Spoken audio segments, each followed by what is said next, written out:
Second வேல இருந்து third week change ஆகுறதுனால உயிரிழப்போட எண்ணிக்கை கண்டிப்பா அதிகமா இருக்கும். அதனால நம்ம இது எல்லாத்தையுமே ஆரம்பத்துல இருந்து கட்டுப்பாட்டுக்குள்ள கொண்டு வரணும் அப்படின்னா லாக்டவுன் எக்ஸ்டெண்ட் பண்ணணும், அதுவும் கட்டுப்பாடுகளோட எக்ஸ்டெண்ட் பண்ணணும்னு நினைச்சுதான் நம்ம எல்லாருக்குமே இந்த லாக்டவுன் எக்ஸ்டெண்ட் பண்ணிருக்காங்க. பெருந்தொற்றோட எண்ணிக்கை கம்மியானாலும் உயிரிழப்போட எண்ணிக்கை நாளுக்கு நாள் அதிகமாயிட்டு இருக்குன்ட்டு கண்ணீரோட பேசியிருக்காங்க சில நர்ஸ் அண்ட் டாக்டர்ஸ். எங்களால 1 மணி நேரம் கூட நிக்க முடியல, நாங்க மனசளவுலயும் உடம்பளவுலயும் ரொம்பவே சோர்ந்து போயிட்டோம், நொந்து போயிட்டோம் இப்படின்னு சொல்லி கண்ணீர் மல்க ஒரு வீடியோவை அண்ட் ஆடியோவை பார்த்திருப்போம். மக்கள் கூட்டமா இருக்கிறாங்கன்னா இன்னொரு பக்கம் சினிமா, சீரியல் இப்படி பல பிரபலங்களும் இருக்கிறாங்க. அந்த வகையில இப்போ விஜய் டிவியை சேர்ந்த ஒரு பிரபலம் காலமாயிருக்காங்க. Vijay TV show coordinator and producer Nirmala அவர்கள் தான் கொரோனாவால காலமாயிருக்காங்க. இவங்க ஷூட்டிங் ஸ்பாட்ல இருக்கும் போது தான் கொரோனா பாசிட்டிவ் வந்திருக்கு. அதனால ஹாஸ்பிட்டல் அட்மிட் பண்ணி ட்ரீட்மெண்ட் போயிருந்திருக்கு. ஆனா சிகிச்சை பலன் இல்லாம யாரும் எதிர்பார்க்கிற வகையில அவங்க இப்ப காலமாயிருக்காங்க.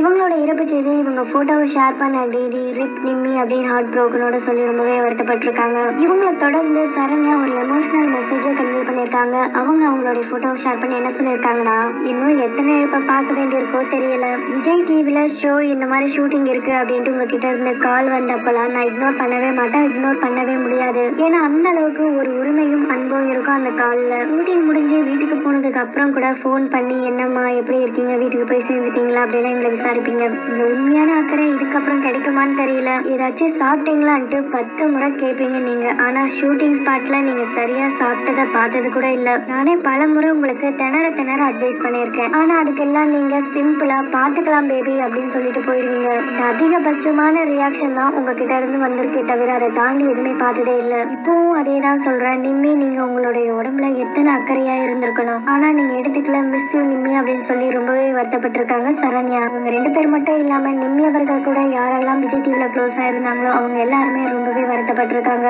இவங்களுக்கு சிம்டம்ஸ் இருந்தப்போ அவங்களே வந்து ஐசோலேட் பண்ணிக்கிட்டாங்க. சிவியர் ஆனதுக்கு அப்புறம் தான் ஹாஸ்பிட்டல் போயிருக்காங்க. கொரோனா சிம்டம்ஸ் தெரிஞ்சாலே உங்களை நீங்க ஐசோலேட் பண்ணிக்கிறதையும் தாண்டி உங்க டாக்டர்ஸ் கிட்ட ஒன் டைம் கன்சல்ட் பண்றது ரொம்ப ரொம்ப நல்லதுங்க. ஏன்னா இந்த மாதிரி விஷயங்கள் ஆரம்பத்திலே பார்க்கும்போது கூட ஏதாவது இன்னொரு ப்ராப்ளம் இருந்தா கூட அதையும் சேர்ந்து கியூர் பண்ணிடலாம். ஆனா கொரோனா வந்து ஃபர்ஸ்ட் ஐசோலேஷன் அப்படின்ற ஒரு தாட் வந்ததுனால இப்ப எல்லாருமே ஐசோலேட் பண்ண ஸ்டார்ட் பண்ணிட்டாங்க. அது இன்னும் சிவியர் ஆகும் போது தான் ஹாஸ்பிட்டல் பக்கமே போறாங்க. யாரும் அலட்சியமா இருக்காதீங்க, எல்லாரும் அவங்கவுங்க ஹெல்த்தை பாத்துக்கோங்க. ஸோ சேஃபா இருங்க. இந்த லாக்டவுன்ல எல்லா ரூல்ஸுமே ஃபாலோ பண்ணி சீக்கிரமா இந்த கொரோனால இருந்து மீண்டு வருவோன்ற நம்பிக்கையோட இருப்போம்.